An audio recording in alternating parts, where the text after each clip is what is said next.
안녕하십니까. 저작거리에서 바라본 20세기 예술. 오늘 1908년 브라크의 에스타크의 집들입니다. 1908년 미국에서 유색인종 진보협회가 결성이 됩니다. 그리고 같은 해 러시아계 유대인이었던 미국의 작가 이스라엘 쟁윌이 용광로라는 희곡을 발표해요. 이 곡은 1909년에 초연돼서 커다란 성공을 거둡니다.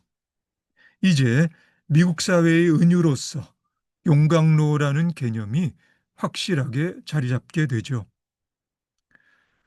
이 작품의 주인공 데이빗이 미국인이 되기 위해서 유대교를 포기해야 하는 설정이 사회적인 논란의 대상이 되기도 했답니다. 독일의 미술사학자 비레일름 보링어가 1908년 박사학위 논문 추상과 감정이입을 발표합니다. 그에 따르면 인간에게는 누구나 근본적인 심리적 욕구에서 비롯하는 예술 의지란 게 있는데 이에 기본을 둔 두 가지 심리적 충동이 미술사 전반을 관통하고 있다 합니다. 하나는 감정이입 충동이고요. 다른 하나는 추상 충동입니다. 감정이입 충동은 외부 세계에 대한 친근감, 안정감이 미술에서 대상 묘사의 재현적 자연스러움으로 표현되고요. 추상 충동은 낯설고 위협적인 외부 세계와 맞서서 미술에서 대상의 재현보다는 양식화된 추상으로 표현된다는 것이 보링어의 생각입니다.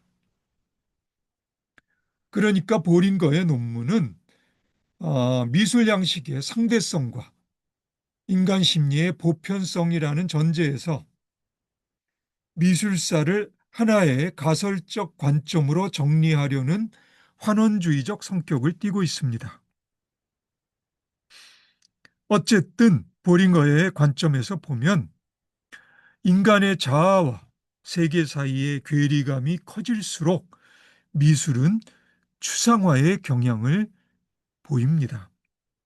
그렇다면 인간의 삶을 구성하는 정신과 물질이라는 조건에서 추상화의 경향은 형이상학이나 영적 현상에 대한 인간의 초월적 관심과도 관련이 있을 거라는 보링거의 생각입니다. 1910년 책으로 출간된 보링거의 추상과 감정이입은 1911년 독일에서 미술가 집단 청기사 그룹의 결성에도 영향을 줍니다. 1908년 프랑스의 화가 조르주 브라크가 에스타크의 집들을 포함해서 6점의 작품을 살롱 도톤느에 출품합니다. 브라크가 보링거의 논문을 알았을 가능성은 희박하고요. 대체로 이 그림들은 대상의 추상화라는 현대 미술사적 지평에서 최초의 입체파 풍경화로 간주됩니다. 이 그림을 본 마티스가 조그마한 입방체들로 구성된 그림이라고 평했다 하는데 여기서 입체파란 용어가 탄생했다 하죠. 그러니까 사실은 입방체파라 해도 좋을 듯 싶습니다. 심사위원이었던 마티스는 6점의 작품 모두를 거부합니다. 심사위원 중에 그중 2점은 채택하자는 의견도 있었는데 브라크가 항의하는 뜻으로 모두 철회했다 합니다. 브라크의 그림의 평면성은 야수파의 영향이겠고요.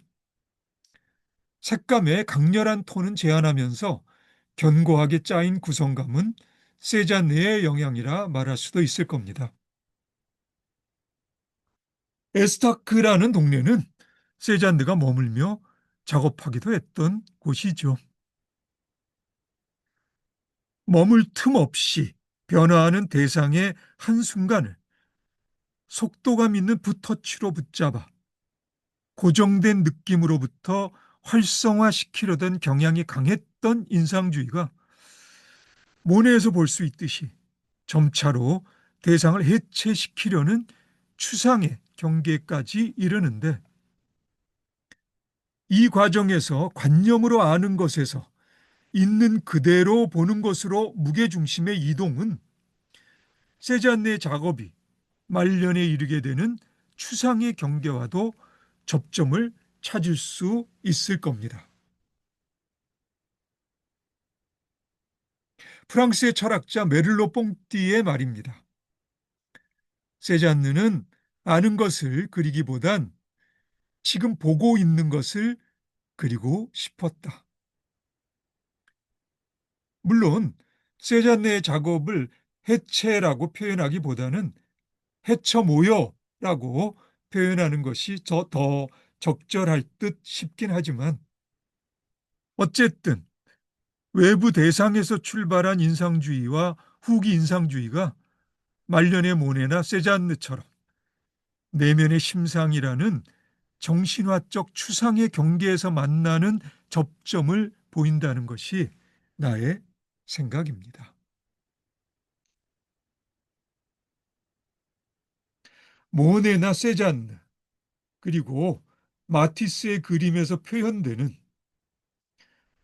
대상의 고유한 물질성이 점차로 화폭의 고유한 물질성, 그러니까 종이, 캔버스, 물감, 액자틀 등으로 초점이 바뀌는 과정이, 예, 그러니까 이제 사과라고 하는 그런 대상의 고유한 사과의 물질성이 그 사과를 그리는 뭐 물감, 그리고 이제 고착시키는 캔버스, 어 그리고 이제 뭐 액자틀,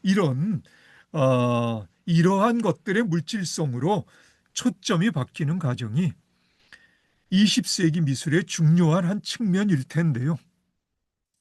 브라크의 에스타크의 집들은 이러한 과정에서 던져진 하나의 새로운 도전이라 할 수 있습니다. 그런데 저작거리의 보통 사람인 나에게는 지금도 여전히 도전적으로 와닿는, 솔직히 느낌표를 띄우기는 어려운 작품입니다. 아는 것을 그리는 것도 아니고요. 보이는 것을 그리는 것도 아닌 것 같은 브라크의 작품에 내재되어 있는 형이상학적이거나 영적인 차원의 정신성, 그러한 것이 있다면 그러한 정신성을 파악하기도 나로서는 어렵습니다. 내가 1908년 브라크의 에스타크의 집들이란 작품에서 받은 느낌을, 아니면 그 이후 브라크의, 사실 브라크는 화가로서의 삶 내내 비교적 일관된 어떤 이 화가로서의 시도를 계속합니다. 그런데 그러한 브라크의 작품에서 받은 느낌을 구태여 언어로 표현하자면, 대상에서 비롯하는 내면 심상의 복잡한 번다함을 해체한 후 단순하고 견고한 감정으로 재구성하는 시도라고 한 문장으로 압축해서 표현할 수 있습니다. 1908년의 그림에서는 세잔네의 그림에서처럼 아직 원근법의 흔적이 남아 있는데요. 앞으로 화가로서 브라크의 해처모여 시도는 신문 같은 구체적 대상을 작품으로 끌고 오는 콜라주 기법의 작업이든, 아니면 입체파 특유의 다시점 정물 작업이든, 1908년경에 뜻을 같이 했던 동료화가 피카소와는 달리, 그래서 이제 피카소나 브라크 같은 화가를 입체파 화가라고 그렇게 부르게 되는데, 그런데 그런 피카소는 그 이후에 작품의 어떤 어, 뭐 성격을 여러 방식으로 변화시켜 갑니다. 화가로서. 그런데 브라크의 경우는 삶을 통틀어 일관되게 유지되는 지속성을 보인다고 말할 수 있습니다. 한마디로 대상의 물질성을 적어도 알아볼 수 있을 정도로는 해체하여 브라크 고유의 정신성으로 대체한 브라크적 작품 세계의 지속성이라 할 수 있겠죠. 1950년대부터 말년에 이르는 작품들에는 새라는 상징적인 소재가 때로는 우화와 같은 분위기에서 반복적으로 등장하는데요. 나로서는 그 의미가 아직 느낌표로 와 닿지는 않습니다. 자, 그러면 브라크의 몇 작품을 한번 같이 보도록 할까요? 예, 브라크의 작품들입니다. 이 작품이 1908년 브라크의 에스타크의 집들인데요. 이렇게 여전히 이렇게 원근법들은 그러니까 앞에 있는 집은 크고요. 뒤에 있는 집들은 작죠. 그리고 원근법은 이렇게 남아 있고요. 그리고 이제 세잔느적인 어떤 화면에 견고한 구성감은 분명합니다. 그런데 색감은 야수파, 그림은 야수파적 평면성인데요. 하지만 야수파적 색감의 강렬함은 상당히 그 색감의 톤이 가라앉아 있죠. 그리고 이러한 경향은 브라크의 일관된 어떤 작품적 특질이라 할 수 있습니다. 예, 이 그림은 1910년에 바이올린과 물병에 이라는 대상은 알아볼 수 있죠. 그렇죠. 근데 그 대상을 해체해서 브라크적인 어떤 정신적인 세계의 바이올린과 물병으로 해쳐 모여 해서 화면을 구축한 그런 그림이라 할 수 있습니다.